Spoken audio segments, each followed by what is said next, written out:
सोचिए, पूरा शहर लालच और खौफ से भरा है। हर इंसान कोई न कोई राज छुपा रहा है और बीरबल की गर्दन तलवार की धार पर लटकी है। बादशाह अकबर ने गुस्से में आकर एक ऐसी नामुमकिन चुनौती दे दी है जिसने पूरे मुगल दरबार के होश उड़ा दिए। बीरबल, 24 घंटे के अंदर 100 झूठ पकड़कर दिखाओ, वरना हमेशा के लिए ये शहर और दरबार छोड़ दो। गिनती 99 पर आकर अटक गई है। सूरज ढल चुका है और बीरबल के पास समय खत्म हो गया है, तो वो 100वां झूठ कहां से आएगा? आइए देखते हैं बीरबल के दिमाग का वो खतरनाक खेल जिसने खुद शहंशाह अकबर को भी कुर्सी से उठने पर मजबूर कर दिया।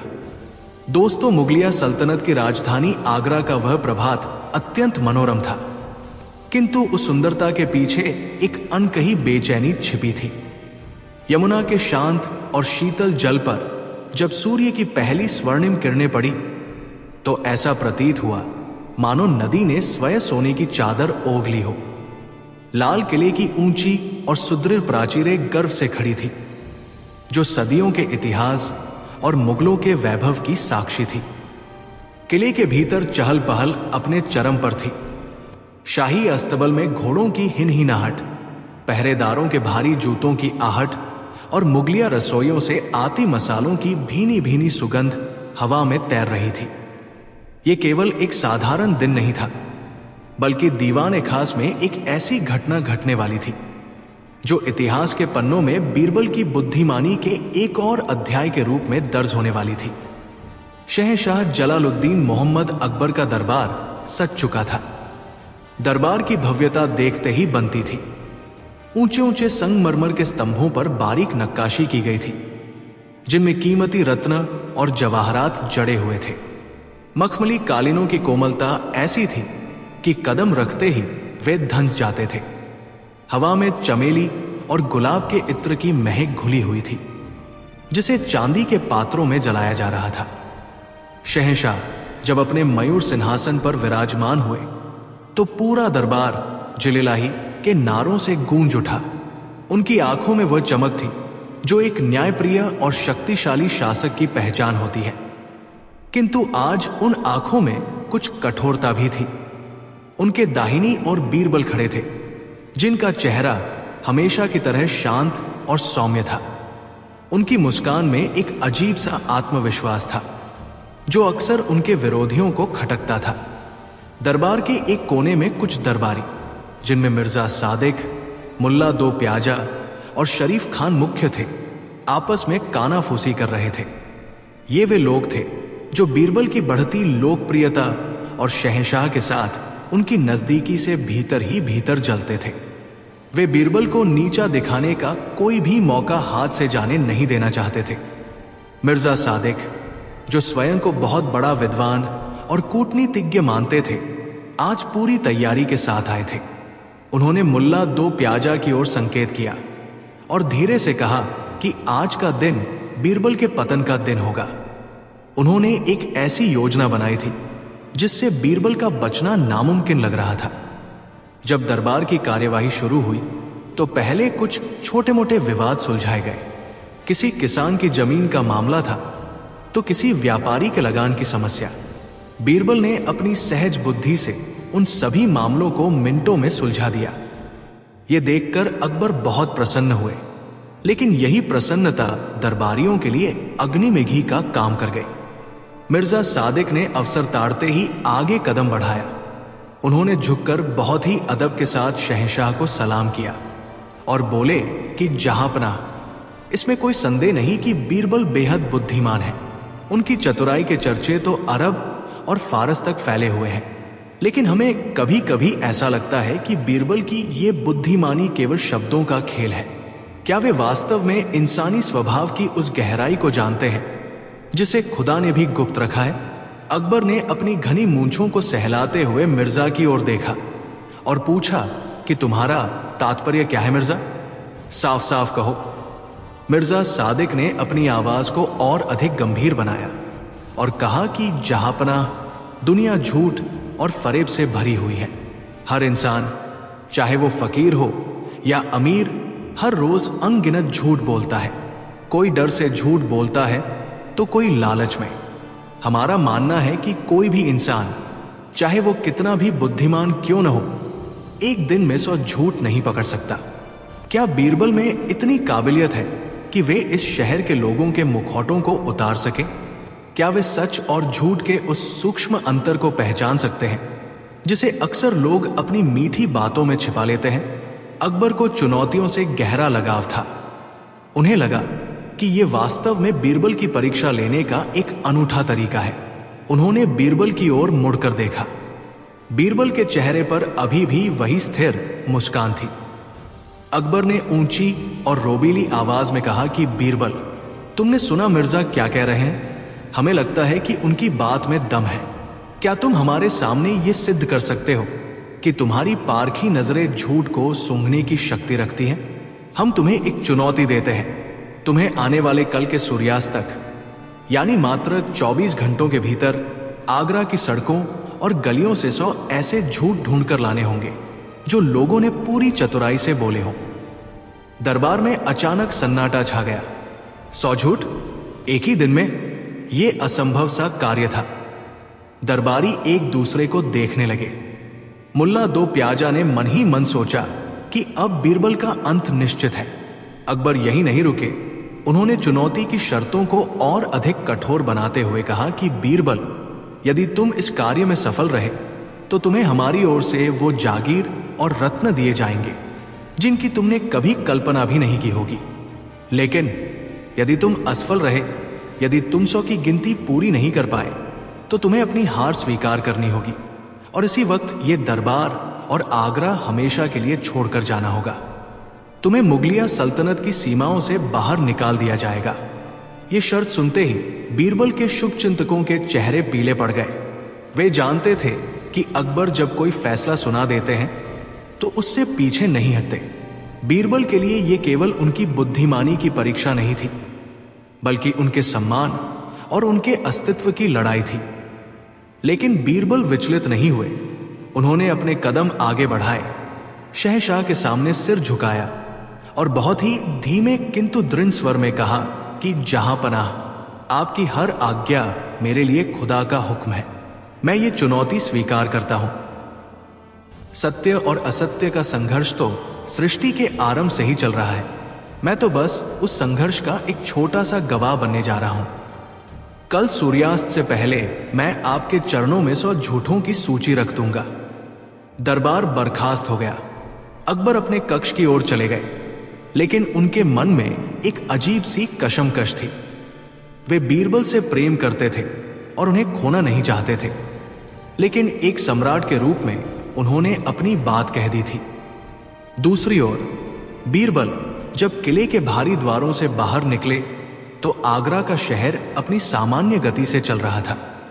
लोग अपनी दुकानों में व्यस्त थे, बच्चे गलियों में खेल रहे थे और औरतें कुएं से पानी भर रही थी। बीरबल ने शहर की ओर देखते हुए एक लंबी सांस ली। वे जानते थे कि आज की रात उनके जीवन की सबसे लंबी रात होने वाली है। वे सीधे अपने निवास पर नहीं गए। उन्होंने अपने घोड़े की लगाम थामी और यमुना के किनारे टहलने लगे। उनके दिमाग में हजारों योजनाएं बन और बिगड़ रही थी। वे जानते थे कि अगर वे लोगों के पास जाकर उनसे सीधे पूछेंगे कि क्या वे झूठ बोल रहे हैं, तो कोई भी सच नहीं बताएगा। झूठ को पकड़ने के लिए झूठ के जाल को ही काटना पड़ता है। उन्हें एक ऐसी परिस्थिति पैदा करनी थी जहां लोग स्वयं अपनी फितरत को उजागर करें। उन्होंने आसमान की ओर देखा, जहां पक्षी अपने घोंसलों की ओर लौट रहे थे। उन्होंने सोचा कि इंसान का सबसे बड़ा सच क्या है? इंसान का सबसे बड़ा सच उसकी जरूरत है, उसका लालच है और उसका डर है। इन्हीं 3 स्तंभों पर झूठ की इमारत खड़ी होती है। बीरबल ने अपनी योजना के पहले चरण के लिए कुछ वफादार सेवकों को बुलाया। उन्होंने उन्हें गुप्त निर्देश दिए। उन्होंने कहा कि जाओ और पूरे आगरा में ये मुनादी करवा दो कि कल सुबह शहर के मुख्य चौराहे पर बीरबल एक महायज्ञ या महासंवाद करने जा रहे हैं। शहंशाह की ओर से यह घोषणा की गई है कि जो भी व्यक्ति आकर अपनी कोई ऐसी बात बताएगा जिसे वह परम सत्य मानता है, उसे बीरबल की कसौटी पर परखा जाएगा। यदि वो बात सत्य निकली तो उसे तत्काल स्वर्ण मुद्राएं दी जाएंगी, लेकिन यदि वो झूठ निकली तो उसे दंड नहीं बल्कि केवल उस स्थान से जाना होगा। बीरबल जानते थे कि स्वर्ण मुद्राओं का लालच लोगों को खींच लाएगा, और जब लोग इनाम के लिए सत्य बोलने का प्रयास करेंगे तो वे अनजाने में ही अपनी आदतों के वश होकर झूठ बोल जाएंगे। रात के अंधेरे में बीरबल ने एक बड़ी सी पुस्तक और कलम तैयार की। उन्होंने उस पुस्तक के पहले पन्ने पर लिखा, सत्य की खोज में असत्य का लेखा जोखा। यह केवल एक रजिस्टर नहीं था, बल्कि इंसानी मनोविज्ञान का एक दर्पण होने वाला था। जैसे जैसे रात बीतती गई, बीरबल की आंखों से नींद गायब थी। वे जानते थे कि मिर्जा सादिक और उनके साथी भी चुप नहीं बैठेंगे। वे जरूर कुछ ऐसे लोगों को भेजेंगे जो बीरबल को भ्रमित कर सके, लेकिन बीरबल को अपनी आंखों और अपने कानों पर पूरा भरोसा था। उन्हें पता था कि झूठ कितना भी सुंदर लिबास पहन ले, उसकी आवाज में एक कंपन जरूर होता है, उसकी आंखों में एक अस्थिरता होती है, और बीरबल को बस उसी कंपन और उसी अस्थिरता को पकड़ना था। सुबह होने को थी। मुअज्जिन की अजान की आवाज हवा में गूंजने लगी। बीरबल ने हाथ मुंह धोया, खुदा की इबादत की और पूरी तरह तैयार होकर उस चौराहे की ओर बढ़ चले जहां उनकी नियति उनका इंतजार कर रही थी। आगरा की सड़कों पर भीड़ जुटने लगी थी। लोग उत्सुक थे, डरे हुए थे और कुछ बहुत उत्साहित भी थे। क्या बीरबल अपनी चुनौती पूरी कर पाएंगे? क्या वे सो झूठ पकड़ पाएंगे, या फिर यह दिन बीरबल के आगरा में आखिरी दिन के रूप में याद किया जाएगा? सूरज की पहली किरण के साथ बीरबल ने उस ऊंचे मंच पर अपना स्थान ग्रहण किया। उनके सामने एक मेज थी जिस पर वो विशाल पुस्तक रखी थी। लोग कतारों में खड़े थे। बीरबल ने गहरी सांस ली और मन ही मन कहा कि शुरू करते हैं ये खेल। उन्होंने भीड़ की ओर देखा और चिल्लाकर कहा कि आगरा वासियों, सत्य का द्वार खुल चुका है। जो भी इनाम का हकदार बनना चाहता है वो आगे आए और अपना सत्य पेश करे। और इसी के साथ शुरू हुई वो ऐतिहासिक परीक्षा जिसका परिणाम केवल बीरबल ही नहीं बल्कि पूरे मुगल साम्राज्य की दिशा तय करने वाला था। अभी तक केवल चुनौती दी गई थी और स्वीकार की गई थी। असली संघर्ष तो अब शुरू होने वाला था। बीरबल को पता था कि उनकी एक छोटी सी चूक उन्हें शहंशाह से दूर कर सकती है, लेकिन उनके चेहरे पर कोई शिकन नहीं थी। वे तैयार थे उन मुखौटों को उतारने के लिए जिन्हें पहनकर लोग समाज में घूमते हैं। ये भाग एक का अंत था जहां बिसात बिछ चुकी थी और अब प्यादों की चालें शुरू होनी थी। क्या बीरबल इस अग्नि परीक्षा से कुंदन बनकर निकलेंगे? ये तो समय के गर्भ में छिपा था। मुगलिया सल्तनत की राजधानी आगरा का वो मुख्य चौराहा जिसे शहर का धड़कता हुआ हृदय कहा जाता था, आज एक अभूतपूर्व और ऐतिहासिक घटना का साक्षी बनने जा रहा था। सुबह की कोमल सुनहरी धूप अब धीरे धीरे एक तीखी और प्रखर तपन में बदल रही थी, जो लाल पत्थरों से बनी इमारतों और वहां जमा हजारों इंसानी चेहरों पर समान रूप से अपनी ऊष्मा बिखेर रही थी। ये चौराहा केवल दिशाओं का मिलन स्थल नहीं था, बल्कि ये उस काल की संस्कृति, व्यापार, सियासत और आम जनजीवन का सबसे बड़ा केंद्र था। एक ओर से रेशम और मलमल के सौदागरों के ऊंटों के काफिले गुजर रहे थे, जिनके गलों में बंधी पीतल की घंटियों की रुनझुन हवा में एक अजीब सा संगीत घोल रही थी। तो दूसरी ओर से स्थानीय निवासियों, कारीगरों और राहगीरों का भारी हुजूम उमड़ रहा था। हवा में भुने हुए चने, ताजे गुलाब के इत्र, लोहारों की भट्टियों से उठते धुएं और अस्तबलों की मिलीजुली गंध तैर रही थी। लेकिन आज इस चिरपरिचित और सामान्य शोर शराबे के बीच एक विशेष प्रकार का तनाव, उत्सुकता और रहस्यमय सन्नाटा घुला हुआ था। लोग अपनी दुकानों के थड़ों पर बैठकर, मकानों की छतों से झांककर और यहां तक कि पुराने बरगद के पेड़ों की डालियों पर चढ़कर उस भव्य और विशाल मंच को देख रहे थे जिसे बीरबल के विशेष आदेश पर रातों रात खड़ा किया गया था। मंच की सजावट में सादगी के साथ साथ राजसी ठाट बाट का एक अद्भुत मिश्रण था।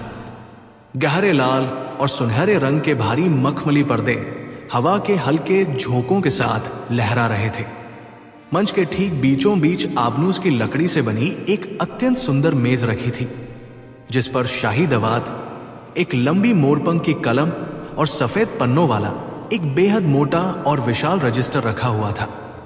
बीरबल, जो अपनी मलमल की सफेद अचकन, गले में मोतियों की माला और सिर पर सुनहरी किनार वाली मुगलिया पगड़ी पहने हुए थे, मंच पर अत्यंत शांत भाव से विराजमान हुए।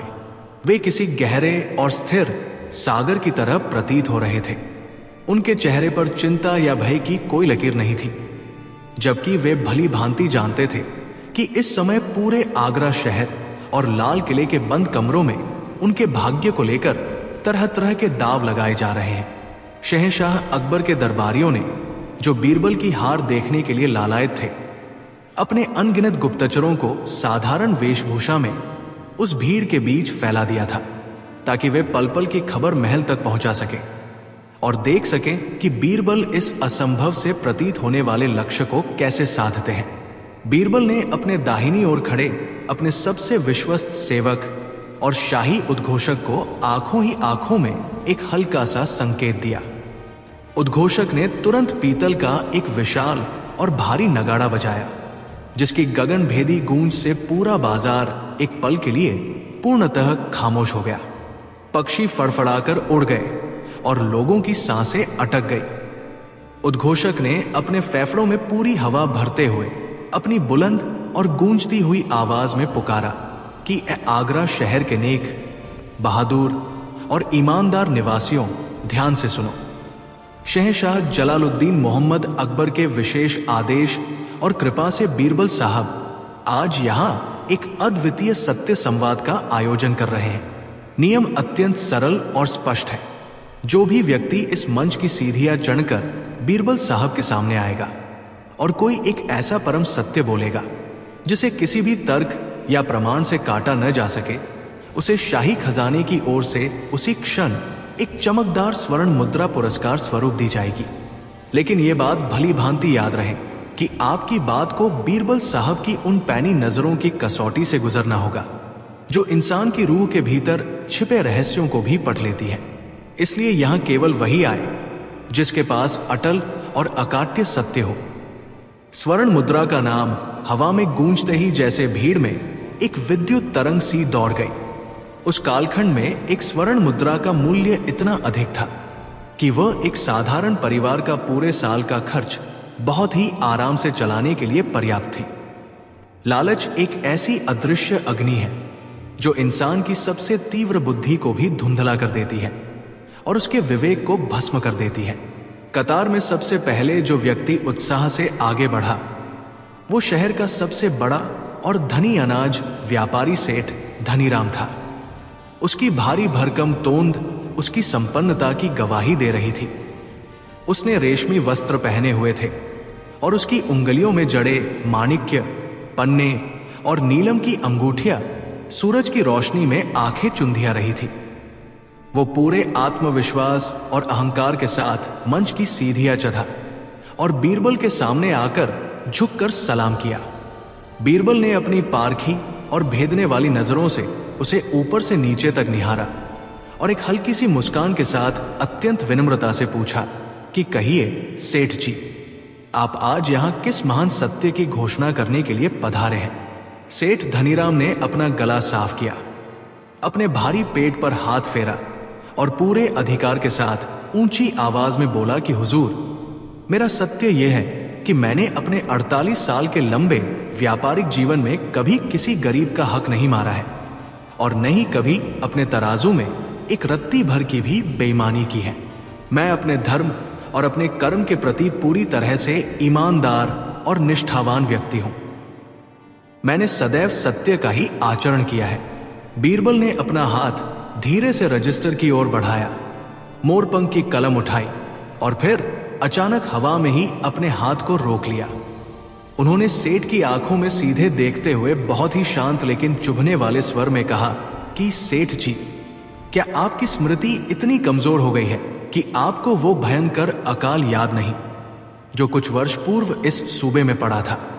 क्या यह सत्य नहीं है कि जब लोग भूख से तड़प रहे थे तब आपने रातों रात अपने सभी गोदामों के द्वार बाहर से बंद करवा दिए थे ताकि बाजार में अनाज की कृत्रिम कमी पैदा हो जाए, और फिर आपने उसी अनाज को पिछले दरवाजे से 10 गुना अधिक दाम पर मजबूर लोगों को बेचा था?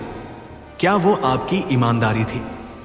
और क्या यह भी एक कटु सत्य नहीं है कि आप जैसे अथाह संपत्ति के स्वामी, जिनके पास पीढ़ियों तक बैठकर खाने का धन है, इस समय यहां तपती धूप में केवल उस एक स्वर्ण मुद्रा के लालच में खड़े हैं जिसकी आपको रत्ती भर भी आवश्यकता नहीं है? आपका यह कहना कि आप पूर्णतः ईमानदार हैं और आपने कभी लालच के वशीभूत होकर कार्य नहीं किया, मानव स्वभाव के विरुद्ध है। सेठ धनीराम का रंग अचानक उड़ गया। उसके माथे पर पसीने की मोटी मोटी बूंदें छलक आई और वो रेशमी रुमाल से अपना मुंह पोंछने लगा। उसकी जुबान बुरी तरह लड़खड़ाने लगी। उसने सपने में भी नहीं सोचा था कि बीरबल शहर के हर व्यापारी की पुरानी जन्म कुंडली अपने दिमाग में लेकर चलते हैं। बीरबल ने अपनी कलम को स्याही में डुबोया, रजिस्टर के पहले कोरे पन्ने पर पहला अंक लिखा और जोर से कहा कि यह रहा पहला झूठ।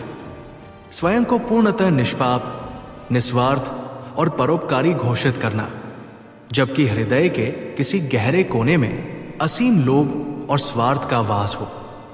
सेठ बिना एक भी शब्द बोले शर्म से सिर झुकाए भीड़ में कहीं ओझल हो गया। सेठ के जाने के बाद कतार में खड़ा एक नौजवान आगे आया। उसका नाम असलम था और वो दिखने में बहुत ही सीधा, सरल और संकोची स्वभाव का लग रहा था। उसने अत्यंत भावुक होकर दावा किया कि हुजूर, मैं अपनी पत्नी से इस पूरी दुनिया में सबसे ज्यादा मोहब्बत करता हूं और मेरा सत्य यह है कि मैंने आज तक, जब से हमारा निकाह हुआ है, उससे कोई भी बात नहीं छिपाई है। हम दोनों के बीच विश्वास की ऐसी डोर है जिसमें रहस्य नाम की कोई गांठ नहीं है। बीरबल ने उसकी ओर बहुत ही ध्यान से देखा। उन्होंने देखा कि बोलते समय नौजवान की पुतलियां क्षण भर के लिए दाई और घूमी और उसके बाएं हाथ की उंगलियां अनजाने में ही उसकी पगड़ी के किनारे को टटोलने लगी। बीरबल ने अपनी आवाज को अत्यंत धीमा और मित्रवत करते हुए पूछा कि मेरे युवा मित्र, क्या तुम सचमुच इस बात को लेकर पूरी तरह से आश्वस्त हो? जरा याद करो, क्या कल शाम सूरज ढलने के बाद तुमने अपनी पगड़ी की सबसे भीतरी तह में वे 2 चांदी के चमकते हुए सिक्के नहीं छिपाए थे ताकि तुम अपने दोस्तों के साथ जाकर बाजार में अपनी मनपसंद दावत उड़ा सको? क्या तुमने घर लौटकर अपनी बेगम को उन 2 सिक्कों के बारे में पूरी सच्चाई बताई थी? असलम का मुंह खुला का खुला रह गया और उसकी आंखें फटी रह गई। उसे समझ ही नहीं आ रहा था कि बीरबल को उसके घर की इतनी गुप्त और व्यक्तिगत बात कैसे पता चल गई। दरअसल बीरबल कोई जादूगर नहीं थे, बल्कि वे इंसान की देह भाषा को पढ़ने में निपुण थे। उन्होंने उसकी आंखों में छिपे उस हल्के से चोर और उसके हाथों की घबराहट को पकड़ लिया था जो हर उस सामान्य व्यक्ति के भीतर होती है जो छोटी छोटी घरेलू चोरियां या बातें छिपाता है। बीरबल ने रजिस्टर में दूसरा अंक दर्ज किया और कहा कि यह रहा दूसरा झूठ।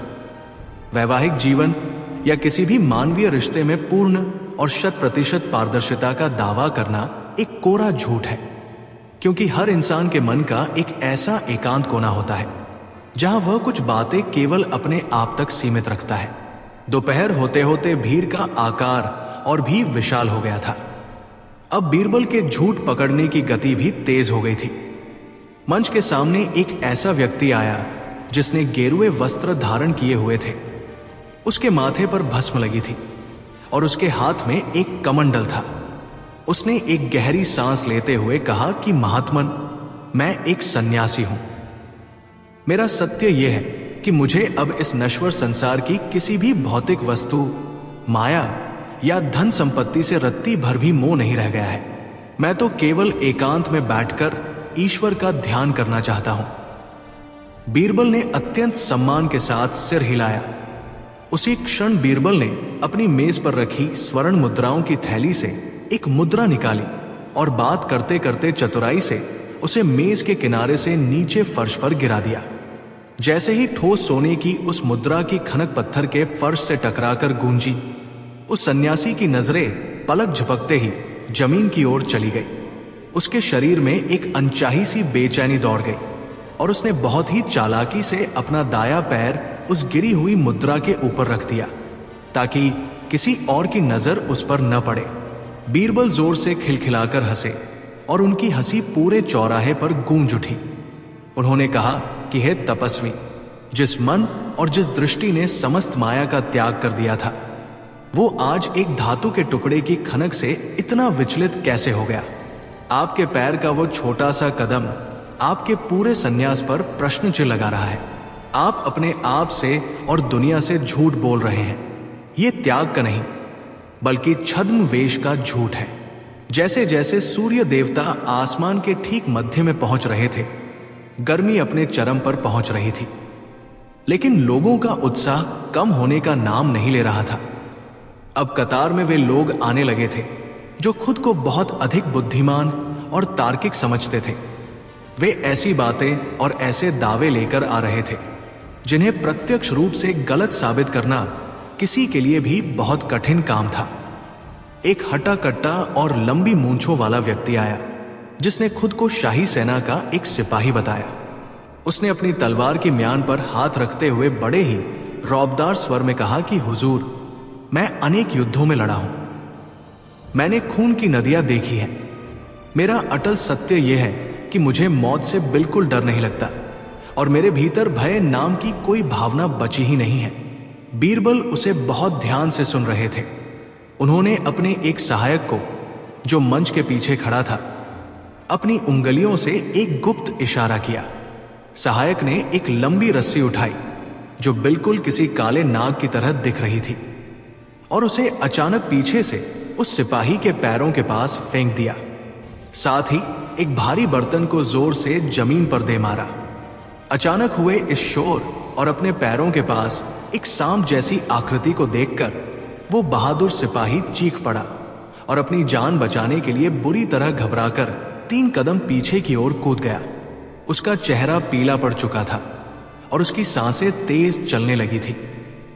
बीरबल ने मुस्कुराते हुए रस्सी की ओर इशारा किया और कहा कि मेरे शूरवीर मित्र, जो व्यक्ति एक बेजान रस्सी के टुकड़े और एक बर्तन के गिरने की आवाज से इतना विचलित हो जाए कि उसकी जान सूख जाए, वो ये कैसे कह सकता है कि उसे मृत्यु या किसी भी संकट से डर नहीं लगता? भय इंसान की सबसे प्राकृतिक और जन्मजात भावना है जो हमारी रक्षा के लिए खुदा ने हमें दी है। अपने भीतर के इस प्राकृतिक भय को नकारना और खुद को पत्थर साबित करने की कोशिश करना ही दुनिया का सबसे आम और बड़ा झूठ है। धीरे धीरे झूठ पकड़ने का यह सिलसिला आगे बढ़ता गया और रजिस्टर के पन्ने भरते गए। गिनती लगातार बढ़ रही थी। आगरा के जो दरबारी भीड़ में भेष बदलकर छिपे हुए थे, अब वे बुरी तरह चिंतित और बेचैन होने लगे थे। उन्होंने देखा कि बीरबल की तीक्ष्ण बुद्धि के सामने बड़े से बड़ा धूर्त, चालाक और ज्ञानी भी टिक नहीं पा रहा था। जो कोई भी आता, बीरबल उसके शब्दों के जाल को काटकर उसके भीतर के असली झूठ को बाहर निकाल लाते थे। मिर्जा सादिक, जो महल में बैठकर पल पल की खबर ले रहे थे, उन्होंने अपनी हताशा में अपने एक सबसे चतुर और पढ़े लिखे गुप्तचर को एक बहुत ही पेचीदा दार्शनिक जाल के साथ बीरबल के पास भेजा। वो व्यक्ति बहुत ही शालीनता से मंच पर आया और उसने बीरबल की आंखों में आंखें डालकर कहा कि हुजूर, मैं यहां कोई सांसारिक सत्य लेकर नहीं आया हूं। मेरा सत्य बहुत ही सीधा है। मेरा सत्य यह है कि मैं इस समय जो कुछ भी कह रहा हूं वो सब पूर्णतः असत्य है। उसने सोचा कि वो बीरबल को एक ऐसे तार्किक भंवर में फंसा देगा जहां से निकलने का कोई रास्ता नहीं है, क्योंकि यदि बीरबल उसकी बात को सच मानते हैं तो इसका अर्थ होगा कि वो असत्य बोल रहा है, और यदि बीरबल उसे असत्य मानते हैं तो इसका अर्थ होगा कि वो सच बोल रहा है। ये एक ऐसा विरोधाभास था जिसने कई बड़े बड़े विद्वानों को पस्त कर दिया था। लेकिन बीरबल का दिमाग किसी शांत और गहरी झील की तरह था जिसमें हर कंकड़ का हिसाब रहता था। बीरबल ने तनिक भी विचलित हुए बिना बहुत ही शांति से उसकी ओर देखा और कहा कि मेरे विद्वान मित्र, तुम्हारा यह कथन सत्य या असत्य की श्रेणी में नहीं आता, बल्कि ये केवल एक बौद्धिक अहंकार और शाब्दिक जाल है। तुम ये वाक्य इसलिए नहीं बोल रहे हो क्योंकि तुम सचमुच अपने बारे में कोई सत्य बताना चाहते हो, बल्कि तुम्हारे मन का वास्तविक सत्य यह है कि तुम इस मंच पर मुझे हराने, मेरी परीक्षा लेने और मुझे भ्रमित करने के इरादे से आए हो। तुम्हारी ये तथाकथित ईमानदारी कि तुम झूठ बोल रहे हो वास्तव में एक सोची समझी और कपटपूर्ण चाल है। तुम अपने असली उद्देश्य को शब्दों के इस गोरख धंधे के पीछे छिपा रहे हो और यही तुम्हारा आज का सबसे बड़ा झूठ है। वो विद्वान गुप्तचर अपना सिर खुजलाता हुआ और अपनी हार मानता हुआ चुपचाप सीघिया उतर गया। सूरज अब आसमान से पश्चिम की ओर अपनी यात्रा पर निकल चुका था।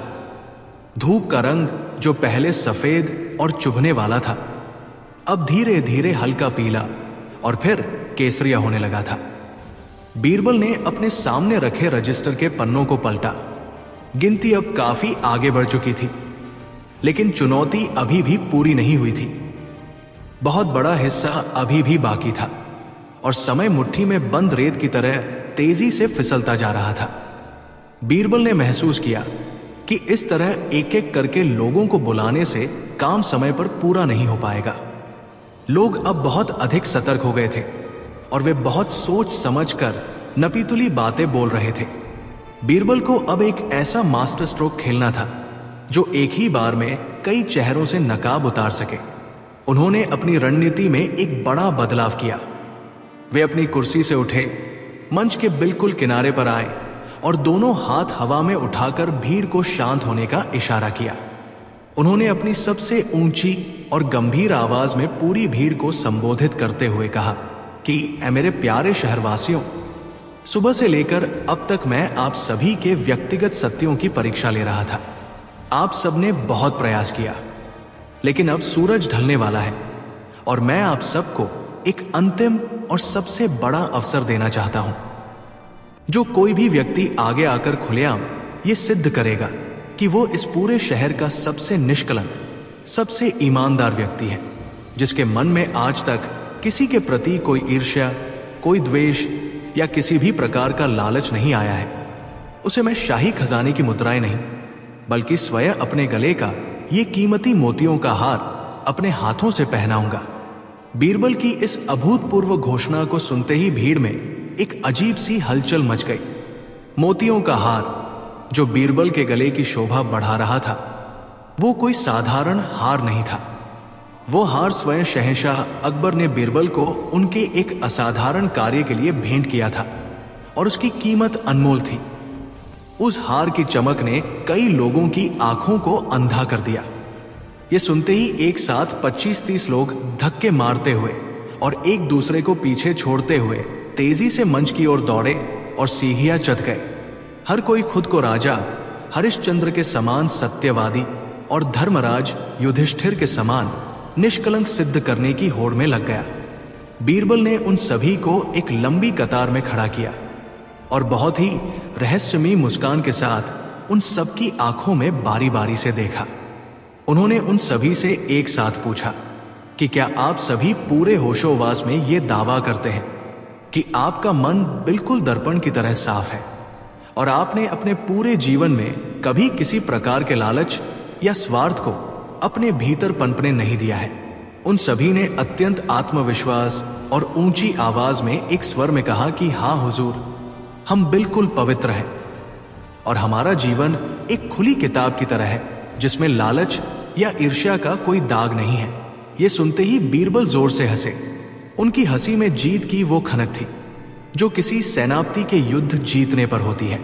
उन्होंने अपनी हंसी रोकते हुए कहा कि हे महानुभावों, जरा सोचिए कि आप सब इस समय किस स्थान पर खड़े हैं।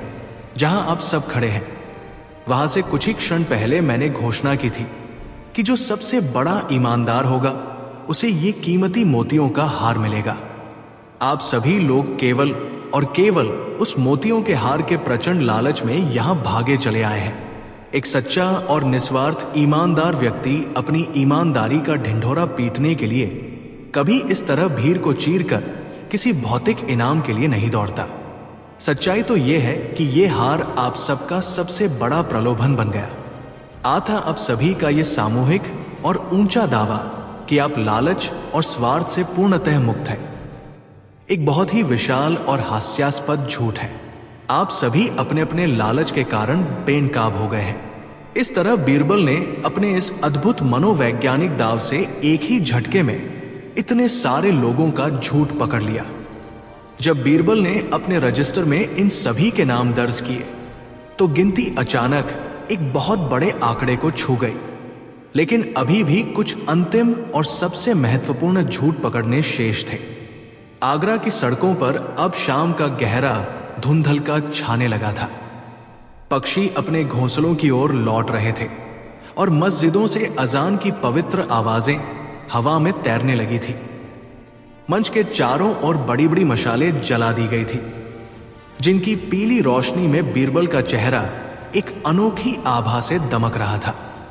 बीरबल जानते थे कि अब अंतिम चरण सबसे अधिक चुनौतीपूर्ण होने वाला है, क्योंकि जो थोड़े बहुत झूठ बच गए थे उन्हें पूरा करने के लिए समय बहुत ही सीमित था।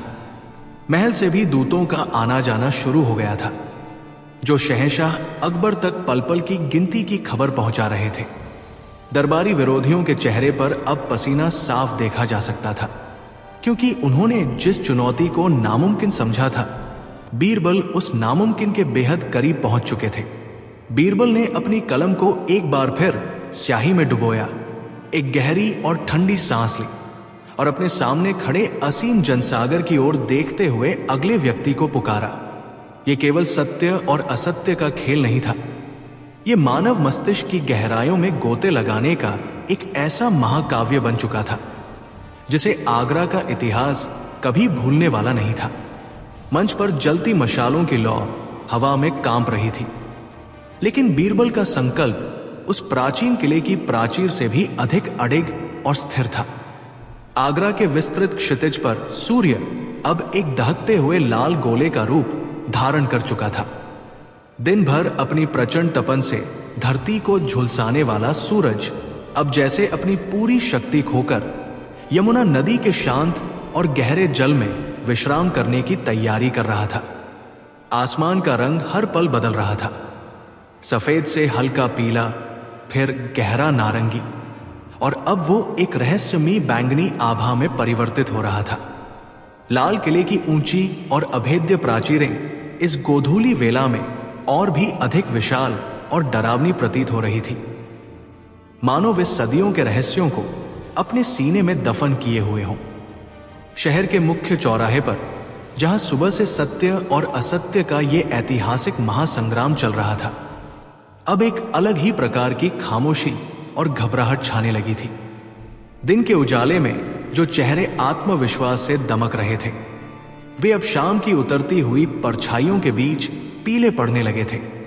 हवा में एक अजीब सी भारीपन और उमस थी, जो किसी आने वाले तूफान का संकेत दे रही थी। मंच के चारों ओर मोटे पीतल के स्टैंडों पर रखी गई बड़ी बड़ी मशालों में तेल डाल दिया गया था और उन्हें प्रज्वलित कर दिया गया था।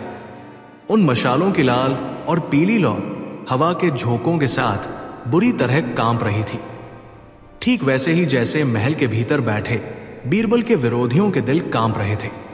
मशालों की उस कांपती हुई रोशनी में बीरबल का शांत और सौम्य चेहरा किसी तपस्वी की तरह चमक रहा था। उनके श्वेत मलमल के परिधान पर अब दिन भर की धूल की एक हल्की परत जम गई थी, लेकिन उनकी आंखों की वो भेदने वाली चमक तनिक भी मध्यम नहीं पड़ी थी। उनके सामने रखी उस विशाल आबनूस की मेज पर मौजूद रजिस्टर के पन्ने अब काफी हद तक भर चुके थे।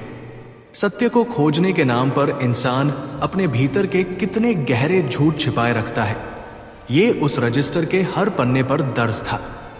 गिनती बहुत आगे बढ़ चुकी थी, लेकिन चुनौती अभी समाप्त नहीं हुई थी।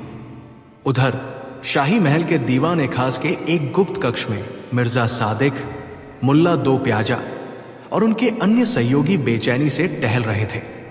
उनके माथे पर चिंता की लकीरें गहरी हो गई थी। उनके द्वारा भेजे गए गुप्तचरों ने जब उन्हें यह खबर दी कि बीरबल ने शहर के सबसे धूर्त और चालाक लोगों के झूठ भी चुटकियों में पकड़ लिए हैं और वे अपने लक्ष्य के बेहद करीब पहुंच चुके हैं तो उनके पैरों तले जमीन खिसक गई। मिर्जा सादिक ने अपने रेशमी लिबास को झटकते हुए कहा कि यह असंभव है। कोई भी साधारण मनुष्य इतने कम समय में इतने सारे लोगों की फितरत को कैसे बेनकाब कर सकता है। उन्होंने तय किया कि अब वे अपने आखिरी और सबसे खतरनाक मोहरों को इस बिसात पर उतारेंगे। ये ऐसे लोग थे जो शब्दों के जादूगर थे, जिन्हें तर्कशास्त्र और कुतर्क दोनों में महारत हासिल थी। उन्होंने रातों रात ऐसे जाल बुने थे जिन्हें काटना किसी भी साधारण बुद्धि वाले के लिए नामुमकिन था। मिर्जा सादिक ने अपने 3 सबसे शातिर और वाकपटू लोगों को विशेष हिदायतें देकर तुरंत चौराहे की ओर रवाना कर दिया ताकि वे सूर्यास्त से पहले बीरबल को किसी भी तरह एक ऐसे चक्रव्यूह में फंसा दे जहां से निकलने का कोई रास्ता न बचे। चौराहे पर भीड़ का धैर्य अब जवाब दे रहा था। हर कोई ये जानने को उत्सुक था कि क्या आज बीरबल की हार होगी या वे फिर से अपना लोहा मनवा लेंगे। तभी भीड़ को चीरता हुआ एक अजीब सा व्यक्ति मंच की ओर बढ़ा। उसने ऐसे वस्त्र पहने हुए थे जो न तो पूरी तरह फकीरों वाले थे और न ही आम दरबारियों वाले। उसके चेहरे पर एक धूर्तता भरी और बनावटी मासूमियत थी। उसने अपने दोनों हाथ फैलाए और बहुत ही नाटकीय अंदाज में सीढ़ियां चढ़कर बीरबल के सामने खड़ा हो गया। उसने अपनी आवाज को बहुत ही मधुर और दार्शनिक बनाते हुए कहा कि हे परम ज्ञानी बीरबल हुजूर, मैं सुबह से लोगों को यहां अपने सांसारिक और तुच्छ सत्य लाते हुए देख रहा हूं, लेकिन मेरा सत्य इन सब से बहुत ऊपर है। मेरा सत्य यह है कि मैं इस दुनिया के किसी भी छलकपट को नहीं जानता, क्योंकि मैं तो आज ही पैदा हुआ हूं। मेरा ये जन्म आज इसी क्षण इसी चौराहे पर सत्य की खोज के लिए हुआ है। मैं नवजात हूं और एक नवजात शिशु कभी झूठ नहीं बोलता। उसकी इस अजीबोगरीब बात को सुनकर चौराहे पर खड़ी हजारों लोगों की भीड़ में एक सन्नाटा छा गया। ये एक ऐसा दावा था जो स्पष्ट रूप से झूठा था, लेकिन इसे कुतर की चादर में इस तरह लपेटा गया था कि इसे दार्शनिक रूप से काटना मुश्किल लग रहा था। मिर्जा सादिक के गुप्तचर जो भीड़ में छिपे थे, उनकी आंखों में एक विजयी चमक आ गई। उन्हें लगा कि अब बीरबल इस व्यक्ति के शाब्दिक जाल में उलझ जाएंगे।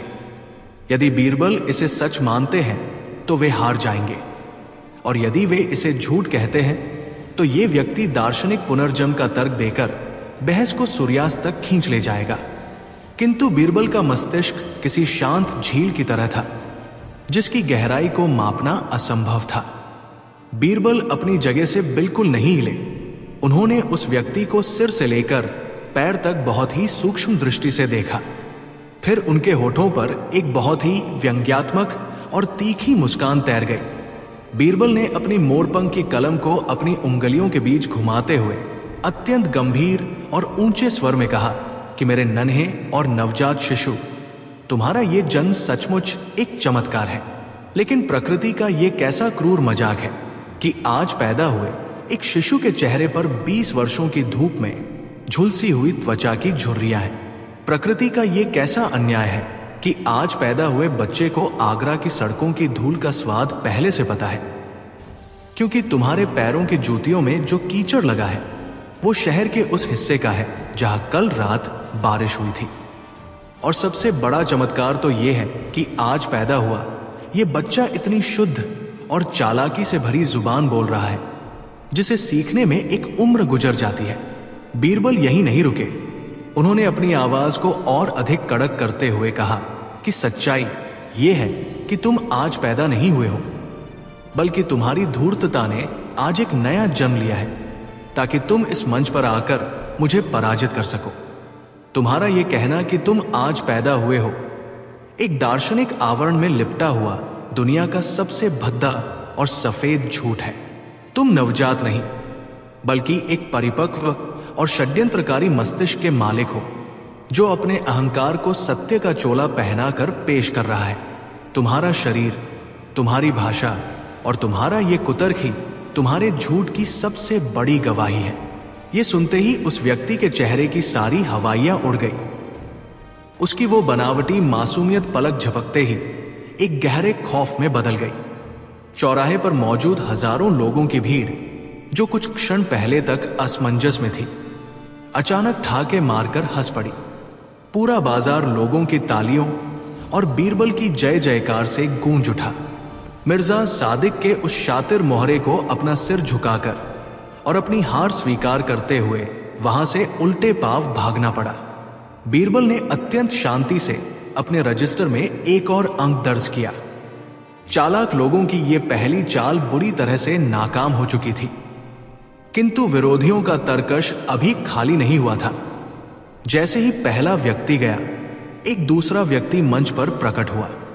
यह व्यक्ति दिखने में एक बहुत बड़ा ज्योतिषी या तांत्रिक प्रतीत हो रहा था।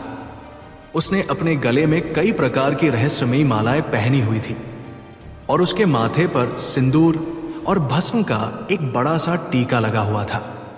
उसकी चाल में एक अजीब सा गुरूर था, मानो वो भविष्य को अपनी मुट्ठी में बांध कर लाया हो। उसने अपनी लाल आंखों से बीरबल की ओर घूरते हुए कहा कि बीरबल, तुम इंसानों का झूठ तो पकड़ सकते हो, लेकिन क्या तुम काल और समय के सत्य को झुठला सकते हो? मेरा परम सत्य यह है कि मेरे पास वो दिव्य दृष्टि है जिससे मैंने देख लिया है कि आज सूर्यास्त के ठीक बाद तुम्हारी मृत्यु निश्चित है। तुम्हारा काल तुम्हारे सिर पर मंडरा रहा है और तुम कल का सूरज कभी नहीं देख पाओगे। यही मेरा सत्य है और यही तुम्हारी नियति है। ये एक बहुत ही मनोवैज्ञानिक और खौफनाक चाल थी।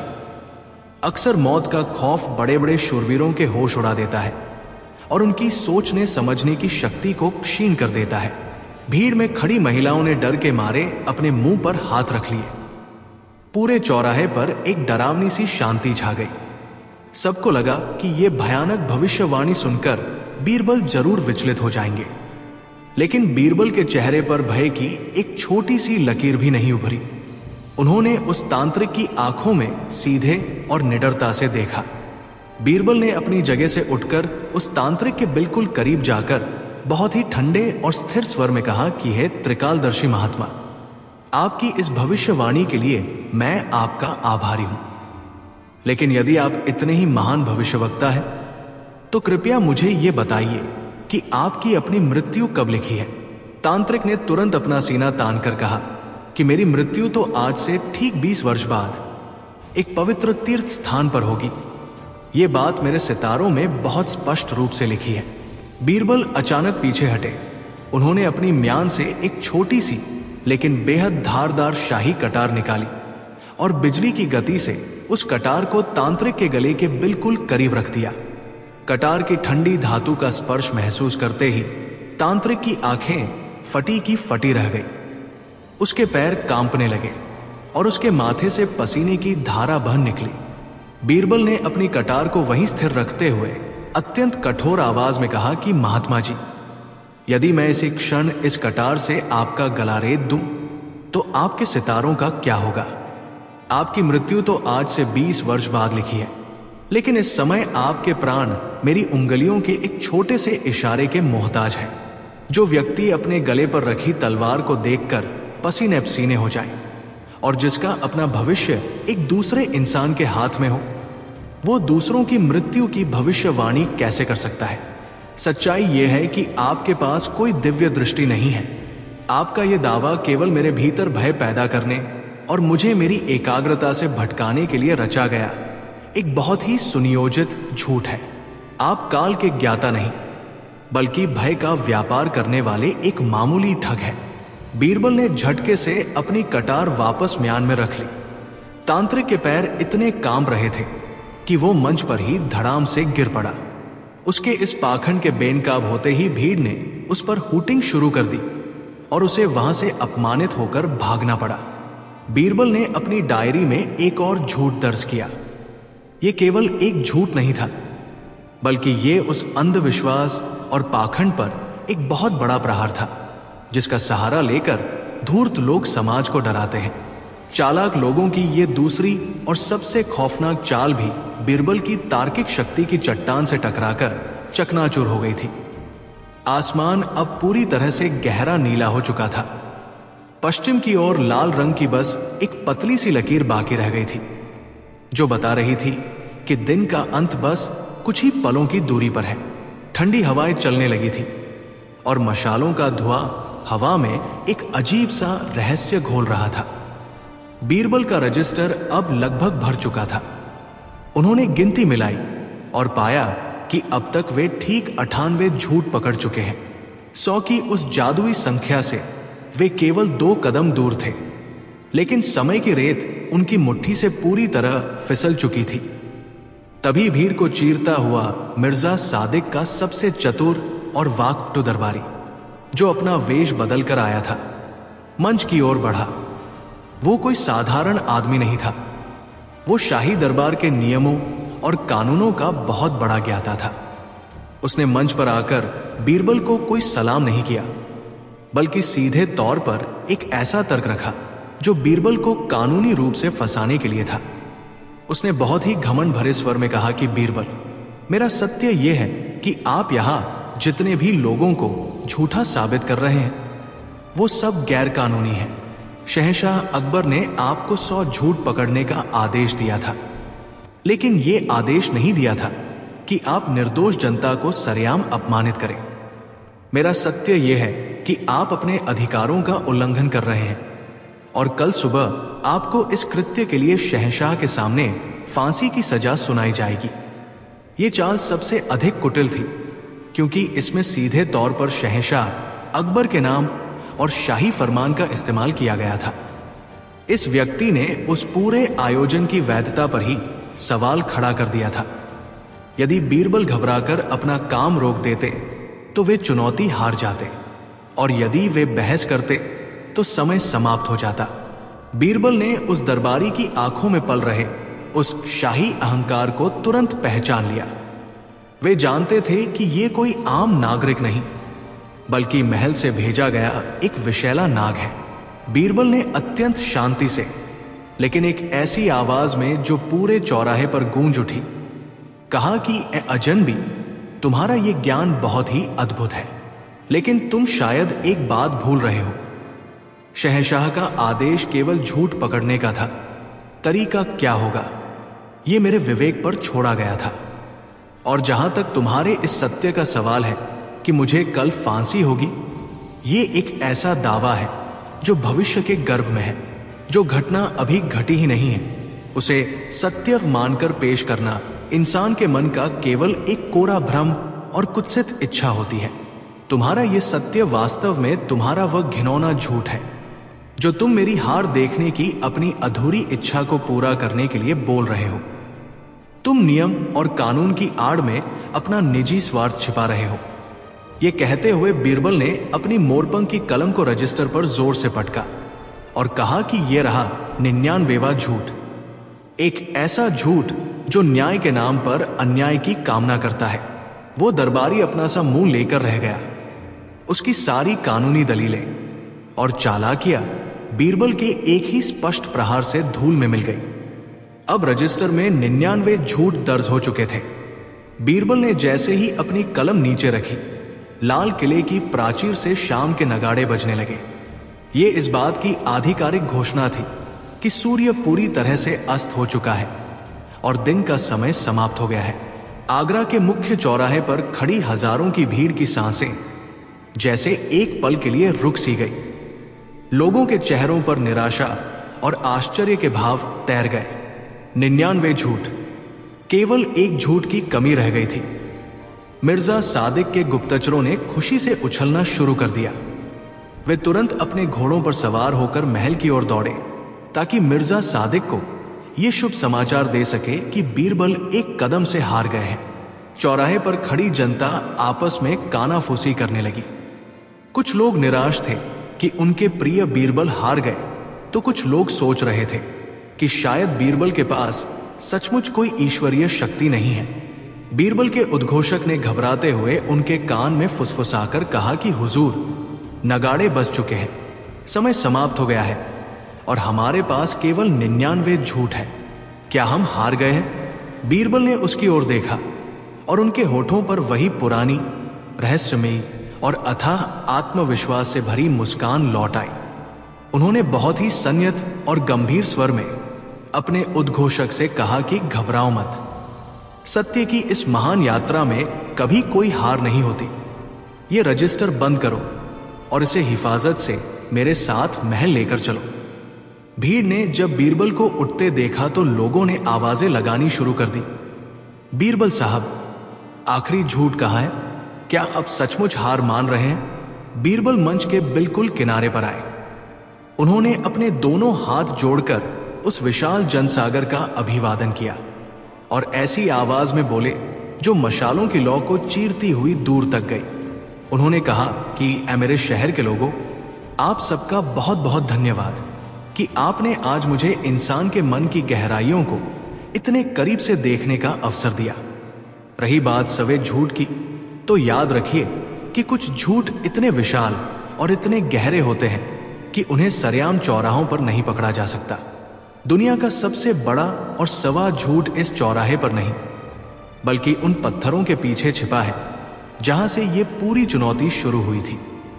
वो सवा झूठ उसी दीवान खास में उजागर होगा जहां कल सुबह शहंशाह अकबर न्याय की कुर्सी पर विराजमान होंगे। बीरबल का ये आत्मविश्वास और ये रहस्यमयी घोषणा सुनकर भीड़ में एक सिहरन सी दौड़ गई। किसी को समझ नहीं आ रहा था कि बीरबल के दिमाग में आखिर चल क्या रहा है। वे हार चुके हैं या फिर ये किसी बहुत बड़े और अभूतपूर्व तूफान से पहले की शांति है। बीरबल शाही रक्षकों के घेरे में अपने घोड़े पर सवार हुए और लाल किले की ओर प्रस्थान कर गए। उनके पीछे पीछे वो सेवक चल रहा था जिसने छाती से वो भारी रजिस्टर लगा रखा था, जिसमें 99 झूठों का वो कच्चा चिट्ठा दर्ज था, जिसने आज पूरे आगरा शहर की रातों की नींद उड़ा दी थी। चालाक लोगों की सारी चालें समाप्त हो चुकी थी और अब बारी थी उस अंतिम दाव की जो सीधे मुगलिया सल्तनत के तख्त को हिलाने वाला था। आगरा शहर पर उस रात जो अंधकार उतरा वो किसी सामान्य रात के अंधकार से बिल्कुल भिन्न था। यमुना नदी का स्याह और गहरा जल खामोशी से बह रहा था, जिसमें आकाश में चमकते हुए अनगिनत तारों और आधे चांद की धुंधली परछाइयां तैर रही थी। दिन भर चौराहे पर चले सत्य और असत्य के उस ऐतिहासिक महासंग्राम के बाद पूरे शहर में एक अजीब सी थकावट और बेचैनी छाई हुई थी। हर घर, हर गली और हर नुक्कड़ पर बस एक ही चर्चा थी कि क्या कल सुबह लाल किले के दीवान खास में बीरबल अपनी हार स्वीकार कर लेंगे या फिर उनके तरकश में अभी भी कोई ऐसा गुप्त तीर बाकी है जो मुगलिया सल्तनत के सबसे बड़े दरबारियों के अहंकार को एक ही झटके में छलनी कर देगा। 99 झूठों का वह भारी भरकम रजिस्टर अब बीरबल की हवेली के सबसे सुरक्षित कक्ष में रखा हुआ था, लेकिन उस एक झूठ की कमी पूरे शहर की रातों की नींद उड़ा चुकी थी। लाल किले से कुछ ही दूरी पर स्थित मिर्जा सादिक की आलीशान हवेली में उस रात जश्न का माहौल था। हवेली के भीतर कीमती ईरानी कालीनों पर मसंद लगाकर शहर के वे तमाम दरबारी और अमीर उमराव बैठे थे जो बीरबल की बढ़ती हुई ताकत और शहंशाह के दरबार में उनके ऊंचे कद से भीतर ही भीतर ईर्ष्या की आग में जलते थे। आज उनकी आंखों में एक क्रूर और विजयी चमक थी। मुल्ला दो प्याजा ने अपने हाथ में पकड़े हुए नक्काशीदार चांदी के प्याले को हवा में उठाते हुए एक जोरदार अट्टहास किया और कहा कि खुदा की कसम, आज वो दिन आ ही गया जिसका हम बरसों से इंतजार कर रहे थे। बीरबल खुद को बहुत बड़ा पारखी समझता था, लेकिन आज सूरज ढलने तक वो केवल 99 की संख्या तक ही पहुंच सका। शहंशाह की शर्त 24 घंटों की थी और वो मियाद अब खत्म हो चुकी है। मिर्जा सादिक ने अपनी घनी दाढ़ी पर हाथ फेरते हुए अत्यंत घमंड भरे स्वर में उत्तर दिया कि ये बीरबल के पतन की रात है। कल सुबह जब दरबार सजेगा तो मैं खुद आगे बढ़कर शहंशाह को उनके शब्दों की याद दिलाऊंगा। शर्त यह थी कि यदि बीरबल 100 की गिनती पूरी नहीं कर पाए तो उन्हें हमेशा के लिए आगरा और मुगलिया दरबार छोड़कर जाना होगा। कल हम सब मिलकर बीरबल को जलालुद्दीन मोहम्मद अकबर के सामने इस तरह जलील करेंगे कि वो दोबारा कभी किसी के सामने अपनी बुद्धिमानी का ढिंढोरा पीटने लायक नहीं रहेगा। हवेली के उस विशाल कक्ष में गूंजती हुई उनकी वो कुटिल हंसी इस बात का प्रमाण थी कि इंसान का अहंकार जब चरम पर होता है तो वो अपनी जीत के भ्रम में वास्तविक सत्य को देखने से पूरी तरह अंधा हो जाता है। दूसरी ओर बीरबल की हवेली में एक गहरा और दार्शनिक सन्नाटा पसरा हुआ था। बीरबल के कक्ष में चंदन की अगरबत्तियों की भीनी भीनी सुगंध हवा में तैर रही थी और पीतल के बड़े बड़े दीपदानों में जल रहे तेल के दीपकों की कोमल पीली रोशनी उनके चेहरे पर पड़ रही थी। बीरबल अपनी आरामगाह पर एक सफेद मखमली चादर ओढ़े हुए अत्यंत शांत भाव से बैठे थे। उनके चेहरे पर न तो आने वाले कल का कोई खौफ था और न ही अपने 99 झूठों पर कोई घमंड। वे तो बस इंसान की फितरत के उस विचित्र मायाजाल पर विचार कर रहे थे जिसे उन्होंने आज दिन भर आगरा के चौराहे पर देखा था। उनका वफादार सेवक उनके पैरों के पास बैठा था और उसकी आंखों में आंसू थे। उसने रुंधे हुए गले से पूछा कि हुजूर, क्या कल सचमुच हमें ये शहर छोड़ना पड़ेगा? हमारे पास तो केवल 99 झूठ है और शहंशाह का आदेश पत्थर की लकीर होता है। क्या हम मिर्जा सादिक और उनके चापलूस दरबारियों के सामने हार जाएंगे? बीरबल ने अपने सेवक के सिर पर बहुत ही स्नेह से हाथ फेरा और एक ऐसी मुस्कान के साथ बोले जिसमें सदियों का ज्ञान छिपा था। उन्होंने कहा कि मेरे भोले मित्र, तुम केवल संख्याओं के मायाजाल में उलझे हुए हो। सत्य और असत्य का ये खेल गणित के साधारण अंकों का मोहताज नहीं है। मैंने जो 99 झूठ उस सफेद पन्नों वाले रजिस्टर में दर्ज किए हैं, वे केवल शब्द नहीं हैं, वे इंसान की आत्मा पर लगे वे दाग हैं जिन्हें समाज का हर व्यक्ति अपने भीतर छिपाकर घूमता है। रही बात उस अंतिम और सबसे बड़े झूठ की, तो याद रखो कि दुनिया का सबसे बड़ा झूठ वो नहीं होता जो कोई गरीब अपने लालच में बोलता है या कोई पति अपनी पत्नी से बोलता है। दुनिया का सबसे बड़ा झूठ वो होता है जो सत्ता, शक्ति और अहंकार के नशे में चूर लोग पूरी दुनिया के सामने बोलते हैं और खुद उसे सच मान बैठते हैं। वो झूठ इस हवेली या उस चौराहे पर नहीं मिलेगा। वो झूठ कल उस दीवान खास की चौखट पर हमारा इंतजार कर रहा होगा। तुम बस कल के सूरज के उदय होने की प्रतीक्षा करो। कल का दिन मुगल सल्तनत के इतिहास में एक ऐसा पन्ना जोड़ेगा जिसे सदियों तक याद रखा जाएगा। बीरबल का ये अटल विश्वास और उनकी ये रहस्यमयी वाणी सुनकर उस सेवक का हृदय कुछ शांत हुआ। हालांकि उसके मन की शंकाएं अभी पूरी तरह मिटी नहीं थी। रात के अंतिम प्रहर ने जैसे ही विदा ली और पूरब की दिशा में क्षितिज पर सिंदूरी लालिमा छाने लगी, लाल किले के ऊंचे बुर्जों पर तैनात पहरेदारों ने भोर के नगाड़े बजाने शुरू कर दिए। उन नगाड़ों की गगन भेदी और भारी आवाज ने पूरे आगरा शहर को नींद से जगा दिया। ये कोई साधारण सुबह नहीं थी, ये एक फैसले की सुबह थी। यमुना के पानी पर सूर्य की पहली किरणें ऐसे छिटक रही थी मानो प्रकृति स्वयं उस महासंग्राम को देखने के लिए अपने सुनहरे वस्त्र धारण कर रही हो। किले के भीतर हलचल तेज हो गई थी। हाथियों और घोड़ों को शाही अस्तबल में सजाया जा रहा था और दीवान खास के विशाल और भव्य प्रांगण को गुलाब जल से धोया जा रहा था। मखमली लाल कालीनों को बिछा दिया गया था और सोने चांदी से मठे हुए खंभों पर कीमती रेशम के पर्दे हवा में लहरा रहे थे। सूरज के पूरी तरह आसमान में आने से पहले ही दरबारी अपने अपने शाही परिधानों में सज-धज कर दरबार में जुटने लगे थे। हर दरबारी के चेहरे पर एक अजीब सी उत्सुकता और घबराहट थी। कुछ लोग आपस में कानाफूसी कर रहे थे तो कुछ मिर्जा सादिक के गुट की ओर देखकर दबी हुई हंसी हंस रहे थे। आज दरबार में पैर रखने की भी जगह नहीं थी। शहर के कई गणमान्य नागरिक और बड़े व्यापारी भी इस ऐतिहासिक फैसले को देखने के लिए विशेष अनुमति लेकर पीछे की पंक्तियों में खड़े थे। पूरा माहौल एक ऐसी खींची हुई डोरी के समान था जो किसी भी क्षण टूट सकती थी। मिर्जा सादिक, मुल्ला दो प्याजा और उनके समर्थक पहली पंक्ति में सीना तान कर खड़े थे। उनके चेहरों की वो अकड़ और उनका वो घमंड साफ बता रहा था कि वे बीरबल को मिट्टी में मिलाने की पूरी तैयारी के साथ आए हैं। तभी नकीब की भारी और गूंजती हुई आवाज ने पूरे दीवाने खास को खामोश कर दिया। नकीब ने पुकारा कि होशियार, बादब, बामुलाहिजा, जिलेलाही, शहंशाहेंद, जलालुद्दीन मोहम्मद अकबर तशरीफ ला रहे हैं। दरबार में मौजूद हर व्यक्ति ने सम्मान में अपना सिर झुका लिया और अपनी जगह पर बुद्ध की तरह खड़ा हो गया। शहंशाह अकबर एक अत्यंत भव्य और कीमती लिबास पहने हुए अपने मयूर सिंहासन की ओर बढ़े। उनके चलने के अंदाज में जो राजसी प्रताप और गरिमा थी वो देखते ही बनती थी, लेकिन आज उनकी आंखों में एक अलग ही प्रकार की गंभीरता थी। वे सिंहासन पर विराजमान हुए और उन्होंने अपनी तीक्ष्ण नजरों से पूरे दरबार का मुआयना किया। उनकी नजर सीधे बीरबल के खाली स्थान पर गई। बीरबल अभी तक दरबार में उपस्थित नहीं हुए थे। मिर्जा सादिक ने इसे बीरबल की हार का सबसे बड़ा प्रमाण माना। उसने अफसर को अपने हाथ से जाने नहीं दिया और तुरंत आगे बढ़कर झुककर शहंशाह को सलाम करते हुए बहुत ही ऊंची और व्यंग्यात्मक आवाज में कहा कि जहांपनाह की उम्र दराज हो।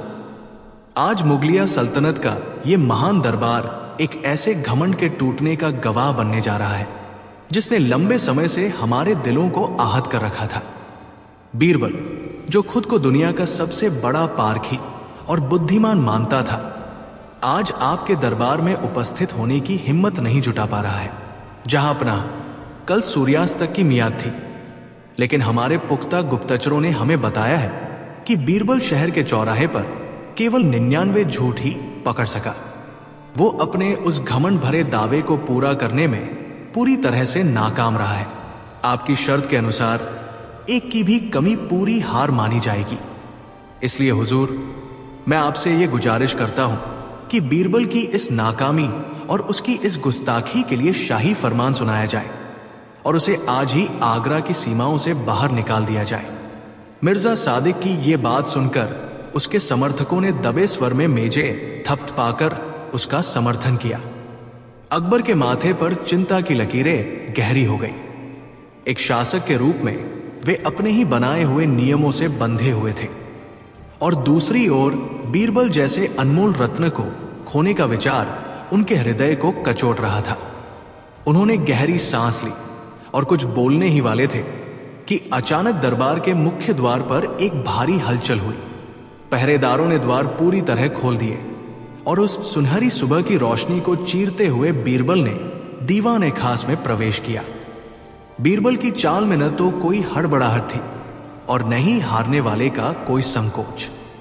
वे बिल्कुल उसी तरह शांत, गरिमामय और आत्मविश्वास से भरे हुए थे जैसे वे हमेशा हुआ करते थे। उन्होंने अत्यंत शुद्ध और श्वेत वस्त्र धारण किए हुए थे और उनके पीछे उनका वही सेवक चल रहा था जिसने दोनों हाथों से उस भारी और विशाल रजिस्टर को अपने सीने से लगा रखा था। बीरबल के दरबार में कदम रखते ही वो तमाम दरबारी जो अभी तक उनके खिलाफ जहर उगल रहे थे अचानक खामोश हो गए। बीरबल ने मयूर सिंहासन के ठीक सामने आकर अपना सिर झुकाया और बहुत ही अदब के साथ शहंशाह को सलाम किया। अकबर की आंखों में बीरबल को देखकर एक चमक आ गई, लेकिन उन्होंने एक निष्पक्ष न्यायाधीश की भूमिका निभाते हुए अपने स्वर को कड़क रखा। उन्होंने पूछा कि बीरबल, तुम दरबार में देर से आए हो। मिर्जा सादिक का कहना है कि तुम अपनी चुनौती हार चुके हो और तुमने केवल 99 झूठ ही इकट्ठे किए हैं। क्या यह सच है? और यदि यह सच है तो क्या तुम वो सजा भुगतने के लिए तैयार हो जो इस दरबार ने तुम्हारे लिए तय की है? बीरबल ने तनिक भी विचलित हुए बिना बहुत ही विनम्र किंतु स्पष्ट और गूंजती हुई आवाज में जवाब दिया कि जहांपनाह, मिर्जा सादिक की ये बात बिल्कुल सच है कि मेरे इस रजिस्टर में आगरा शहर की सड़कों, चौराहों और गलियों से चुने गए केवल 99 झूठ ही दर्ज है। यह सुनकर मिर्जा सादिक खुशी से उछल पड़ा और चिल्लाकर बोला कि देखा जहांपनाह, इसने अपना जुर्म और अपनी हार कबूल कर ली है। अब और किसी गवाह या सबूत की जरूरत नहीं है। इसे फौरन इस शहर से बेदखल किया जाए। बीरबल ने मिर्जा सादिक की ओर एक ऐसी नजर से देखा जो किसी दहकते हुए अंगारे से कम नहीं थी। उन्होंने अपना हाथ उठाया और पूरे दरबार को शांत करते हुए कहा कि मिर्जा साहब, आप फैसले पर पहुंचने में कुछ ज्यादा ही जल्दबाजी कर रहे हैं। मैंने ये कहा है कि इस रजिस्टर में 99 झूठ दर्ज है। मैंने ये नहीं कहा कि मैं अपनी चुनौती हार गया हूं। बीरबल ने अपने सेवक के हाथ से वो विशाल रजिस्टर लिया और उसे ससम्मान शहंशाह के सामने रखी हुई शाही मेज पर खोल दिया। पन्नों पर लिखी हुई स्याही की वो लिखावट मानव मस्तिष्क के सबसे काले रहस्यों का दस्तावेज थी। बीरबल ने पूरे दरबार की ओर पीठ घुमाकर शहंशाह को संबोधित करते हुए कहना शुरू किया, जहांपना, कल मैंने इस शहर की जो नब्ज टटोली है वो अत्यंत भयानक और विचलित करने वाली है। मैंने देखा कि कैसे एक अमीर सेठ अपने भारी मुनाफे के लालच में अपनी ईमानदारी का झूठा चोला पहनकर घूम रहा था। मैंने देखा कि कैसे घर के भीतर रहने वाला एक आम इंसान अपनी छोटी छोटी चोरियों को छिपाने के लिए अपने सबसे करीबी रिश्तों में झूठ के बीज बो रहा है। मैंने उन सन्यासियों को देखा जो दुनिया छोड़ने का दावा करते हैं, लेकिन सोने की एक खनक सुनकर उनके कदम डगमगा जाते हैं।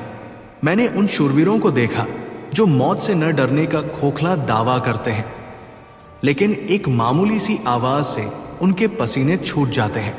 बीरबल अपनी पूरी लय में आ चुके थे और उनकी आवाज दीवान खास की ऊंची छतों से टकराकर गूंज रही थी।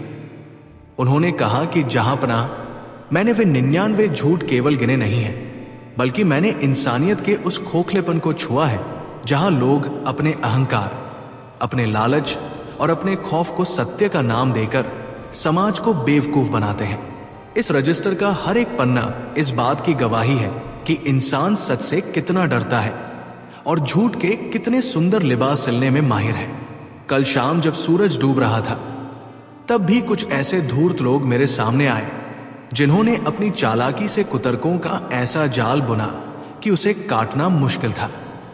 किसी ने खुद को आज पैदा हुआ नवजात बताया, तो किसी ने मेरी ही मौत की झूठी भविष्यवाणी कर दी ताकि मैं डरकर अपना काम छोड़ दूं।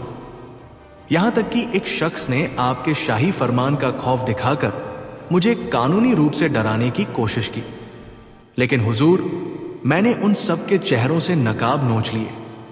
सत्य की रोशनी में उनका हर एक झूठ बर्फ की तरह पिघल गया और ये गिनती 99 तक पहुंच गई। अकबर इस पूरे वृत्तांत को अत्यंत मंत्रमुग्ध होकर सुन रहे थे। उन्हें बीरबल की इस गहरी मनोवैज्ञानिक सूझबूझ पर भीतर ही भीतर बहुत गर्व हो रहा था, लेकिन दरबार के नियम सबसे ऊपर थे। अकबर ने कहा कि बीरबल, तुम्हारा यह कार्य निसंदेह अद्भुत है। तुमने मानव स्वभाव का जो दर्पण हमारे सामने रखा है वो अकल्पनीय है। तुमने साबित कर दिया है कि तुम्हारी नजरों से किसी का असली चेहरा छिप नहीं सकता, लेकिन हमारी शर्त बहुत साफ थी। तुम्हें पूरे 100 झूठ पकड़ने थे। 99 की संख्या चाहे कितनी भी महान क्यों न हो, वो 100 नहीं है। एक की कमी तुम्हारी उस संपूर्ण सफलता में एक बहुत बड़ी दरार है। तो अब तुम ही बताओ कि वो आखिरी झूठ कहाँ है।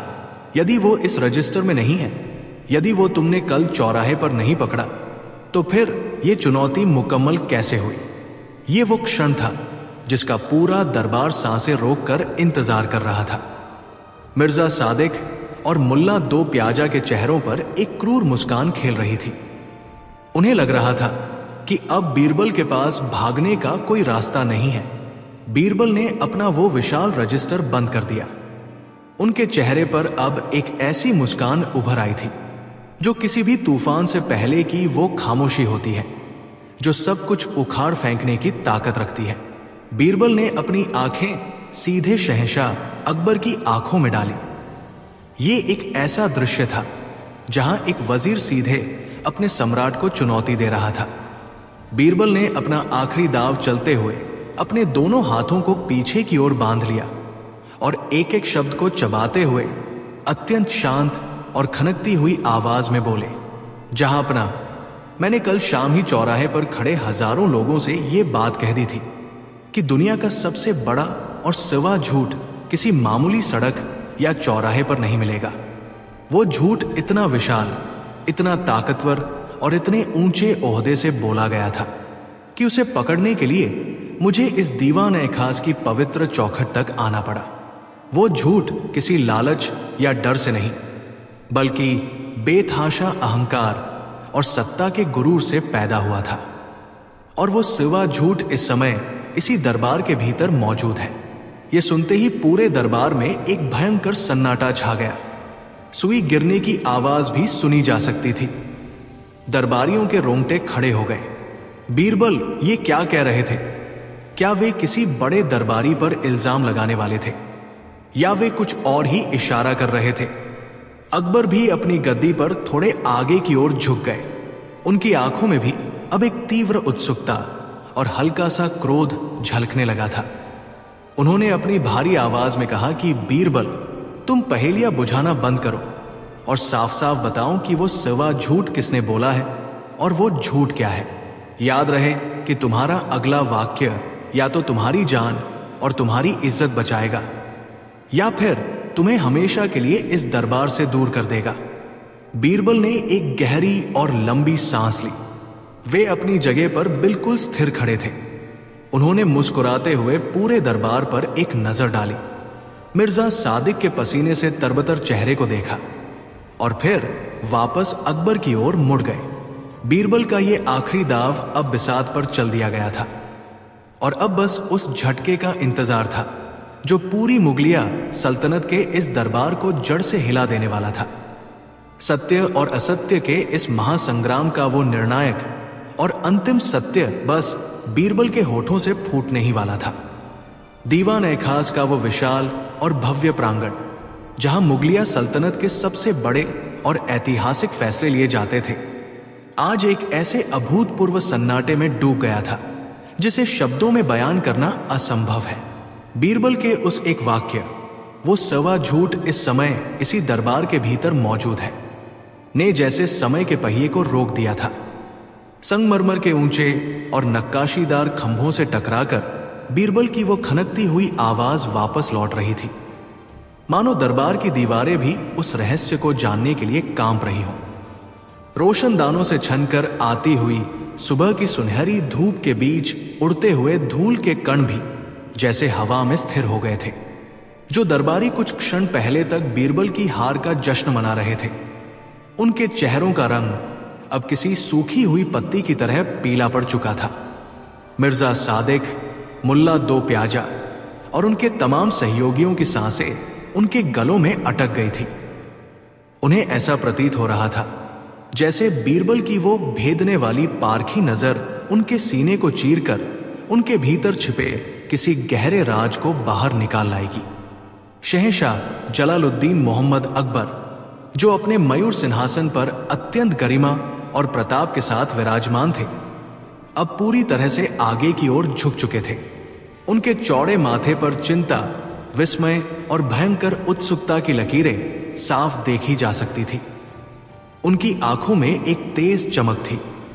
अकबर ने अपने दाहिने हाथ को हवा में उठाते हुए अपनी उस भारी और रोबीली आवाज में, जो युद्ध के मैदान में भी गूंज उठती थी, कहा, बीरबल, तुम जानते हो कि तुम मुगलिया सल्तनत के सबसे पवित्र न्याय कक्ष में खड़े हो। यहां पहेलियों और रहस्यमयी बातों के लिए कोई स्थान नहीं है। तुम्हारे शब्दों ने पूरे दरबार को एक गहरे असमंजस में डाल दिया है। तुम सीधे तौर पर उस व्यक्ति का नाम लो और उस सवे झूठ को उजागर करो जिसे पकड़ने का दावा तुम कर रहे हो। याद रहे, यदि तुम्हारा यह दावा खोखला निकला तो यह तुम्हारे जीवन की सबसे बड़ी और आखिरी भूल होगी। बीरबल अपनी जगह पर एक विशाल और अडिग चट्टान की तरह खड़े रहे।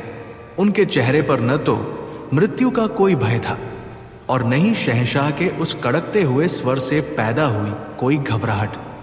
उनके होठों पर वही पुरानी, दार्शनिक और शांत मुस्कान खेल रही थी।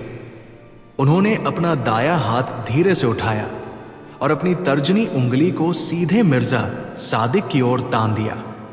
बीरबल की उंगली उठते ही मिर्जा सादिक के पैरों तले से जमीन खिसक गई। उसके माथे पर पसीने की ठंडी बूंदें छलक आई और उसके होंठ बुरी तरह कांपने लगे।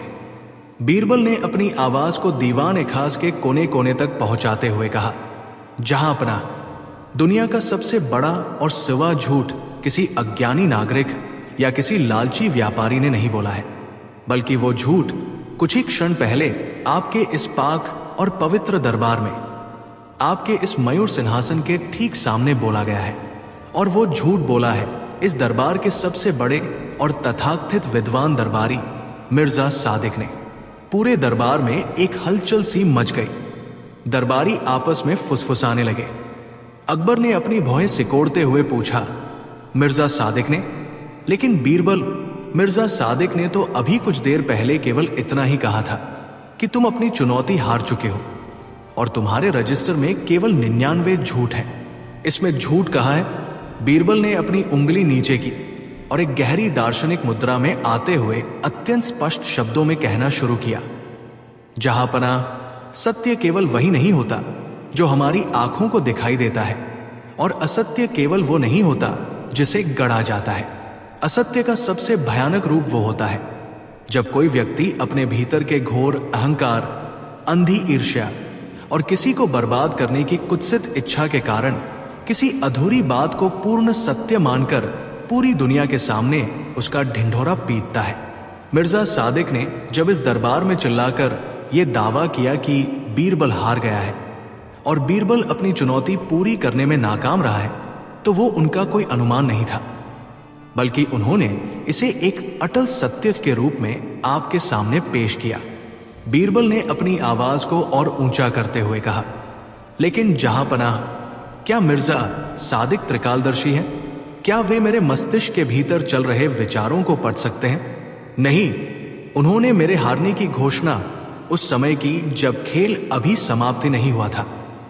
उन्होंने अपनी व्यक्तिगत नफरत और मुझे इस दरबार से बेदखल देखने की अपनी तीव्र लालसा को ही सत्य का चोला पहना दिया। जो व्यक्ति किसी दूसरे की पराजय की इतनी गहरी कामना करता है कि वो उस कामना को ही हकीकत मान ले, उसका वो कथन दुनिया का सबसे बड़ा और सबसे खतरनाक झूठ बन जाता है। मिर्जा सादिक का यह दावा कि बीरबल हार गया न केवल इस चुनौती का सिवा झूठ है, बल्कि ये उस ईर्ष्या का भी पर्दाफाश करता है जो इस दरबार की जड़ों को खोखला कर रही है। क्योंकि सत्य तो ये है जहांपना कि जब तक मेरी सांसें चल रही हैं और जब तक खुदा की दी हुई ये बुद्धि मेरे पास है, बीरबल कभी हार नहीं सकता। बीरबल के इन अंतिम शब्दों ने जैसे दीवाने खास में बिजली गिरा दी। वो तर्क इतना अकाट्य, इतना तार्किक और इतना गहरा था कि किसी भी दरबारी के पास उसका कोई उत्तर नहीं था। ये कोई गणित का साधारण जोड़ घटाव नहीं था, बल्कि ये मानव मनोविज्ञान और दरबार की उस गंदी राजनीति पर किया गया एक ऐसा प्रचंड प्रहार था जिसने मिर्जा सादिक को नंगा कर दिया था। मिर्जा सादिक का चेहरा अब पसीने से पूरी तरह तरबतर हो चुका था। उसके पैर इतने कांप रहे थे कि वो अपनी जगह पर खड़ा भी नहीं रह पा रहा था। उसने हड़बड़ाते हुए शहंशाह की ओर देखा और कुछ सफाई देने के लिए अपना मुंह खोला। जहांपना, ये एक धोखा है। बीरबल शब्दों का जादूगर है। वो मेरे सीधे सादे बयान को तोड़ मरोड़ कर पेश कर रहा है, लेकिन इससे पहले कि मिर्जा सादिक अपनी बात पूरी कर पाता, मयूर सिंहासन पर बैठे शहंशाह अकबर जोर जोर से हंसने लगे। अकबर का वो अट्टहास इतना जोरदार था कि उसकी गूंज से दीवाने खास की दीवारें थर्रा उठी। अकबर हंसते हंसते अपनी गद्दी से उठ खड़े हुए। उन्होंने अपनी दोनों बाहें फैला दी और उनकी आंखों में बीरबल के लिए असीम गर्व और स्नेह झलक रहा था। अकबर ने अपनी बुलंद आवाज में पूरे दरबार को संबोधित करते हुए कहा, खामोश मिर्जा सादिक, बीरबल ने कोई शब्दों का जाल नहीं बुना है, बल्कि उसने तुम्हारे उस बदसूरत और काले झूठ के चेहरे से पर्दा हटाया है जिसे तुम बरसों से वफादारी और विद्वत्ता के नाम पर ओढ़े हुए थे। बीरबल ने कल आगरा के चौराहे पर इंसानों के 99 झूठ पकड़े, लेकिन आज उसने इस दरबार में उस सवे झूठ को पकड़कर यह साबित कर दिया है कि उसकी पारखी नजरों से न तो सड़क का कोई फकीर बच सकता है और न ही महल का कोई वजीर। शहंशाह ने सीधिया उतरकर बीरबल के पास आते हुए कहा, बीरबल, तुमने एक बार फिर साबित कर दिया कि तुम्हारे पास केवल 2 आंखें नहीं, बल्कि वो तीसरी आंख है जो सीधे इंसान की रूह में झांकती है। तुमने इस चुनौती को केवल जीता नहीं है, बल्कि तुमने पूरे मुगल साम्राज्य को एक बहुत बड़ा सबक दिया है। तुमने सिखाया है कि झूठ हमेशा शब्दों में नहीं होता, कभी कभी वो हमारी नीयत, हमारे घमंड और हमारे लालच में छिपा होता है। ये कहते हुए अकबर ने अपने गले से वो बेशकीमती अनमोल हीरे और पन्ने जड़ा हुआ हार उतारा और उसे अपने ही हाथों से बीरबल के गले में पहना दिया। इसके साथ ही अकबर ने शाही मुहर लगाते हुए घोषणा की, हम आज इसी वक्त बीरबल को उनके इस अद्वितीय और ऐतिहासिक कारनामे के लिए 5000 स्वर्ण मुद्राएं और यमुना नदी के किनारे की सबसे उपजाऊ जागीरें इनाम में देने का ऐलान करते हैं। और साथ ही ये भी ऐलान करते हैं कि आज के बाद यदि किसी ने बीरबल की बुद्धिमानी पर सवाल उठाने की गुस्ताखी की तो उसे सीधा शाही कारागार की हवा खानी पड़ेगी। पूरा दीवान खास बीरबल जिंदाबाद और शहंशाह अकबर जिंदाबाद के नारों से गूंज उठा। जो दरबारी बीरबल की हार की दुआएं कर रहे थे, वे अब तालियां बजाने को मजबूर थे। मिर्जा सादिक और मुल्ला दो प्याजा शर्म से पानी पानी हो चुके थे। वे अपना सिर झुकाए हुए, बिना किसी की नजरों में आए, चुपचाप दरबार से खिसकने की कोशिश कर रहे थे। उनका वो घमंड जो कल रात तक आसमान छू रहा था, आज बीरबल की बुद्धि की तेज धार से कटकर आगरा की धूल में मिल चुका था। बीरबल ने अपना सिर झुकाकर शहंशाह के इस असीम प्रेम और सम्मान को स्वीकार किया। उनके चेहरे पर अभी भी वही शांति और शीतलता थी। वे जानते थे कि सत्य और असत्य का ये युद्ध केवल आज के लिए समाप्त हुआ है, लेकिन जब तक इंसान के भीतर अहंकार और लालच मौजूद है, ये खेल चलता रहेगा। लेकिन आज के लिए आगरा के उस ऐतिहासिक लाल किले में सत्य ने झूठ पर एक ऐसी भव्य और शानदार जीत हासिल की थी जिसकी गूंज सदियों तक इतिहास के पन्नों में सुनाई देने वाली थी। कहानी की सीख, मॉरल ऑफ द स्टोरी। तो दोस्तों, इस रोमांचक और महाकाव्य जैसी कहानी से हमें क्या सीख मिलती है? सच और झूठ के बीच फर्क समझने के लिए केवल आंखें और कान ही काफी नहीं है, बल्कि एक गहराई से सोचने वाला दिमाग और साफ नीयत भी चाहिए। अक्सर लोग अपने स्वार्थ, घमंड और ईर्ष्या के कारण जिसे सच मानते हैं, वही दुनिया का सबसे बड़ा झूठ होता है। बीरबल की तरह अगर हम शांत रहकर चीजों का विश्लेषण करें तो बड़े से बड़ा झूठ भी अपने आप बेनकाब हो जाता है। क्या आपको बीरबल का ये मास्टरमाइंड आखिरी दाव पसंद आया? अगर इस कहानी ने आपके दिमाग की बत्ती जला दी है तो वीडियो पोस्ट को अभी लाइक करें। आपका एक लाइक हमें और ऐसी कहानियां लाने के लिए मोटिवेट करता है। अपने दोस्तों और परिवार के साथ शेयर करें। देखते हैं क्या वे भी बीरबल की तरह इस आखिरी दाव को समझ पाते हैं या नहीं। कमेंट में बताएं आपको कहानी का कौन सा भाग सबसे ज्यादा मजेदार लगा। क्या आप बीरबल की जगह होते तो आखिरी झूठ कैसे पकड़ते? सब्सक्राइब बटन फॉलो करें। ऐसे ही दिमाग को हिला देने वाले रहस्य, रोमांच और बुद्धि से भरे अकबर बीरबल के नए और अनदेखे किस्सों के लिए हमारे चैनल पेज से अभी जुड़े। कहानी सुनने के लिए आपका बहुत बहुत धन्यवाद। मिलते हैं अगले रोमांचक सफर में।